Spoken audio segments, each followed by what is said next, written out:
আসসালামু আলাইকুম সুপ্রিয় শিক্ষার্থী, আশা করি সকলে ভালো আছেন। তো আজকে আলোচনা করব হচ্ছে ডিসক্রিট ম্যাথমেটিক্স অর্থাৎ বিচ্ছিন্ন গণিত অনার্স 4th ইয়ারের ফাইনাল ইয়ারের মেজরিটি কোর্স। এখানে চ্যাপ্টার 1 নিয়েছি আমি, চ্যাপ্টার 1 অর্থাৎ গাণিতিক যুক্তি। চ্যাপ্টার 1 থেকে ইতিপূর্বে আমি অনেকগুলো প্রবলেম সলিউশন করে দিয়েছি। আজকে নিয়েছি হচ্ছে প্রবলেম নাম্বার 11। এখানে বলা আছে সত্যক সারণীর সাহায্যে অর্থাৎ সত্যক সারণী নির্ণয়ের সাহায্যে দেখাও যে পি সংযোজন কিউ একমুখী শর্তায়ন পি বিয়োজন কিউ একটি ট্যাটোলজি, অর্থাৎ এই অংশের সাথে এই অংশে আমরা যদি সত্যক সারণীতে প্রকাশ করি তাহলে এর মানটি হবে ট্যাটোলজি। কিন্তু পি বিয়োজন কিউ একমুখী শর্তায়ন পি সংযোজন কিউ নয়, অর্থাৎ এই অংশটি ট্যাটোলজি নয়। আমরা যখন প্রথম অংশে হচ্ছে সংযোজন নিয়ে দ্বিতীয় অংশ বিয়োজন নিব, একমুখী শর্তায়ন করব, তখন হবে এই অংশটি হবে ট্যাটোলজি। কিন্তু প্রথম অংশ বিয়োজন নিয়ে পরের অংশ যদি সংযোজন করি তাহলে একমুখী শর্তায়ন দিয়ে তাহলে এই অংশ হবে হচ্ছে ট্যাটোলজি নয়। তাহলে আমরা হচ্ছে লিখব সমাধানে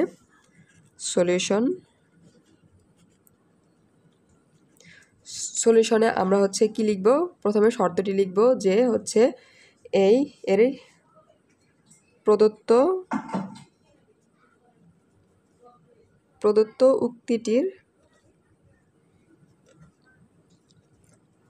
উক্তিটির সত্যক সারণী নির্ণয় অর্থ গঠন করি। উক্তিটির সত্যক সারণী গঠন করি। তো এখানে এলিমেন্টস রয়েছে পি কিউ অর্থাৎ দুটি। তো দুটির জন্য আমরা জানি হচ্ছে 4টি ঘর করতে হয়, অর্থাৎ পি এলিমেন্টসের জন্য 4টি সত্য সত্য মিথ্যা মিথ্যা এবং কিউ এলিমেন্টসের জন্য সত্য মিথ্যা সত্য মিথ্যা। তাহলে আমরা এখন ছক অঙ্কন করে নিব। তো আমি এখন ছক অঙ্কন করে নিয়েছি। আমি কিন্তু প্রত্যেকটি ম্যাথে হচ্ছে আমি রেড পেন দিয়ে ছক অঙ্কন করেছি শুধুমাত্র আপনাদের বোঝার সুবিধার্থে। তো আপনারা অবশ্যই পরীক্ষার খাতায় পেন্সিল দিয়ে ছক অঙ্কন করবেন। তো এখানে আমি একটু বুঝিয়ে দিচ্ছি হচ্ছে যদি আমাদের এই চিহ্ন অর্থাৎ হাইলাইট করে দিই, যদি এই চিহ্ন অর্থাৎ আমরা জানি বিয়োজন, যদি বিয়োজন থাকে বিয়োজনের ক্ষেত্রে আমরা কি জানি শুধুমাত্র মিথ্যা মিথ্যা মিলে হয়ে যাবে মিথ্যা। এবং যদি এই চিহ্ন থাকে অর্থাৎ সংযোজন, আমরা এটা জানি সংযোজনের ক্ষেত্রে আমরা কি জানি শুধুমাত্র সত্য সত্য মিলে হয়ে যাবে সত্য, বাকি তিনটে হয়ে যাবে অর্থাৎ বাকিগুলো হয়ে যাবে মিথ্যা। এবং আরেকটি শর্ত দেওয়া হচ্ছে একমুখী শর্তায়ন। এই একমুখী শর্তায়ন দুই দাগ দিয়ে এরকমভাবে প্রকাশ করা যায়, আবার একটি দাগ দিয়ে এইভাবে কিন্তু একমুখী শর্তায়ন প্রকাশ করা হয়, একমুখী শর্তায়ন। তো একমুখী শর্তায়নের ক্ষেত্রে আমরা কি জানি, একমুখী শর্তায়নের ক্ষেত্রে আমরা জানি শুধু প্রথম অংশের সত্য, পরবর্তী অংশে মিথ্যা থাকলে মিথ্যা হয়ে যাবে, বাকিগুলো হয়ে যাবে সত্য। অর্থাৎ প্রথম অংশে থাকবে সত্য, পরের অংশে মিথ্যা হয়ে যাবে মিথ্যা, বাকিগুলো হয়ে যাবে সত্য। তো আমরা এখন যদি সারণী নিয়ে কাজ করি তাহলে প্রথম অংশে পি, তো পি এর ক্ষেত্রে আমরা জানি প্রথম দুই অংশ হয়ে যায় সত্য সত্য, তার পরবর্তী হয়ে যায় মিথ্যা মিথ্যা। তো আমাদের এই পি এর কাজ শেষ, আমরা এই ঘরটি বন্ধ করে নিব। এর পরবর্তী এলিমেন্টস হচ্ছে আমার কিউ। তো কিউর ক্ষেত্রে আমরা জানি যে কিউ প্রথম অংশ হবে সত্য, তারপরে হচ্ছে মিথ্যা, পরবর্তী অংশ হচ্ছে সত্য, তারপরে অংশ হচ্ছে মিথ্যা। তো আমাদের কিউর কাজ শেষ। এখন আমার প্রদত্ত শর্তে রয়েছে হচ্ছে পি সংযোজন কিউ, তাহলে আমরা লিখব পি সংযোজন কিউ। পি সংযোজন কিউ, সংযোজনের ক্ষেত্রে আমরা কি জানি শুধুমাত্র সত্য সত্য মিলে সত্য হয়। তাহলে এখানে পি কিউতে সত্য সত্য মিলে হয়ে যাবে সত্য, বাকিগুলোর ক্ষেত্রে হয়ে যাবে মিথ্যা। তাহলে আমরা লিখে দিলাম বাকিগুলোর ক্ষেত্রে মিথ্যা মিথ্যা। তাহলে আমাদের পি সংযোজন কিউর কাজ শেষ, আমরা ঘরটি ক্লোজ করে নিব। এর পরবর্তী অংশ আমাদের রয়েছে হচ্ছে পি বিয়োজন কিউ, অর্থাৎ এই অংশ রয়েছে পি বিয়োজন কিউ। তাহলে আমরা পি বিয়োজন কিউ, বিয়োজনের ক্ষেত্রে আমরা জানি শুধুমাত্র মিথ্যা মিথ্যা মিলে মিথ্যা হয়ে যায়। তাহলে আমরা এই ঘরে দেখব পি এবং কিউ এর ক্ষেত্রে মিথ্যা মিথ্যা রয়েছে, হয়ে যাবে মিথ্যা, বাকিগুলো হয়ে যাবে সত্য। তাহলে আমাদের পি বিয়োজন কিউ এর মান বের করা শেষ। এখন আমরা প্রদত্ত শর্ত থেকে কি দেখতে পারি, প্রদত্ত উক্তিতে রয়েছে এখানে আমরা পি সংযোজন কিউ মান বের করেছি, পি বিয়োজন কিউর মান বের করা শেষ। এখন আমরা এই অংশের সাথে এই অংশের একমুখী শর্তায়ন অর্থাৎ একমুখী শর্তায়নের কাজ করব। তাহলে আমরা প্রথম অংশের ক্ষেত্রে লিখব পি সংযোজন কিউ একমুখী শর্তায়ন পি বিয়োজন কিউ, অর্থাৎ আমরা প্রথম অংশ ছিল আমাদের এই অংশ পি এবং এই অংশের সাথে একমুখী শর্তায়ন করব। একমুখী শর্তায়নের ক্ষেত্রে আমরা জানি টি এফ থাকলে শুধুমাত্র ফলস হয়ে যাবে, বাকি ক্ষেত্রে হয়ে যাবে মিথ্যা। তাহলে আমরা দেখব এখানে টি প্রথম অংশে, টি পরবর্তী অংশে এফ কোথায় রয়েছে। এখানে একটি ঘরে টি রয়েছে কিন্তু পরবর্তী অংশে এফ নেই, তাহলে এটা হয়ে যাবে সত্য। পরবর্তীতে এখানেও আর প্রথম অংশে টি নেই, তাহলে বাকিগুলো হয়ে যাবে সত্য। তাহলে আমরা পেয়ে গেছি সত্য এই অংশের মান। পরবর্তীতে আমাদের আরেকটি শর্ত বাকি রয়েছে।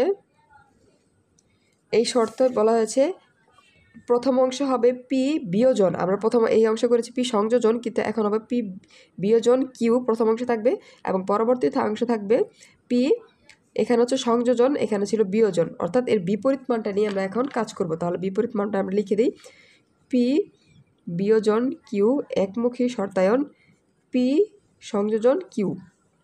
তো প্রথম অংশে ছিল আমরা এই অংশের সাথে এই অংশের একমুখী শর্তায়ন করেছিলাম, কিন্তু এই ক্ষেত্রে এখন আমরা কি করব, এই অংশের সাথে এই অংশ অর্থাৎ বিপরীতভাবে এই অংশের আমরা একমুখী শর্তায়ন করব। অর্থাৎ এই এলিমেন্টসগুলোকে আমরা প্রথমে ধরবো, এই এলিমেন্টস আমরা দ্বিতীয় ধরবো। তাহলে আমরা জানি একমুখী শর্তায়নের ক্ষেত্রে শুধুমাত্র সত্য মিথ্যা মিলে মিথ্যা হয়। তাহলে দেখবো আমরা এই অংশে সত্য এবং মিথ্যা কোথায় রয়েছে। এই অংশে এখানে সত্য কিন্তু সত্য, এই অংশ হবে না, এখানে সত্য এখানে মিথ্যা, অর্থাৎ এই অংশ কিন্তু সিদ্ধ করবে একমুখী শর্তায়ন, তাহলে এই অংশ হবে মিথ্যা। এই অংশেও সত্য মিথ্যা রয়েছে, এই অংশ হয়ে যাবে মিথ্যা, এই অংশে মিথ্যা মিথ্যা, এই অংশ হয়ে যাবে সত্য, এখানে হয়ে যাবে সত্য। অর্থাৎ শুধুমাত্র এই দুই ঘরের ক্ষেত্রে আমাদের একমুখী শর্তায়নের শর্তটি সিদ্ধ করবে। তাহলে আমরা পেয়ে যাই এই অংশটি কি। তো আমরা এখন আমাদের ছকটি শেষ করে নিব, আমাদের ছকের কাজ শেষ। তাহলে আমরা প্রদত্ত প্রশ্নে কি ছিল যে সত্যক সারণীর সাহায্যে দেখাও যে প্রথম অংশে ছিল পি সংযোজন কিউ একমুখী শর্তায়ন পি বিয়োজন কিউ, এই মানটি হবে ট্যাটলজি অর্থাৎ শর্ত। আমরা এখানে কি পাই যে পি সংযোজন কিউ একমুখী শর্তায়ন পি বিয়োজন কিউর ক্ষেত্রে কিন্তু আমরা এটা ট্যাটলজি পাই, কারণ এই অংশে আমরা দেখতে পাই কি প্রত্যেকটা মান শর্ত। আবার দ্বিতীয় অংশে ছিল যে কিন্তু পি বিয়োজন কিউ একমুখী শর্তায়ন পি সংযোজন কিউ নয়, অর্থাৎ এই অংশটি ট্যাটলজি নয়। আমরা সত্যক সারণী থেকে পাই এর প্রত্যেকটি এলিমেন্টস কিন্তু সত্য নয়, অর্থাৎ দুটি অংশ মিথ্যা রয়েছে, যার জন্য আমরা বলতে পারি কি এই অংশ ট্যাটলজি নয়। তাহলে আমরা উপরের অংশ থেকে লিখতে পারি। তো এখন আমরা কি লিখতে পারি সত্যক সারণী হতে পাই প্রথম যে শর্ত ছিল আমাদের পি সংযোজন কিউ একমুখী শর্তায়ন পি বিয়োজন কিউ এর সকল সত্যতা মান,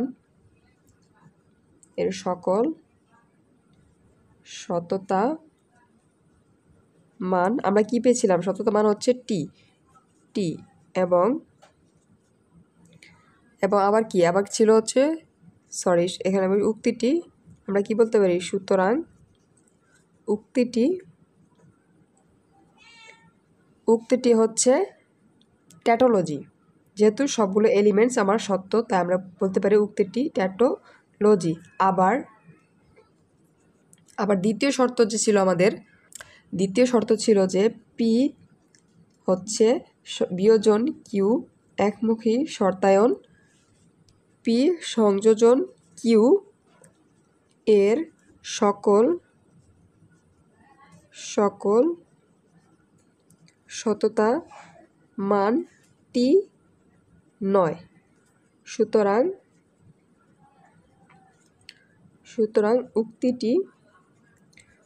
উক্তিটি ট্যাটোলজি নয়।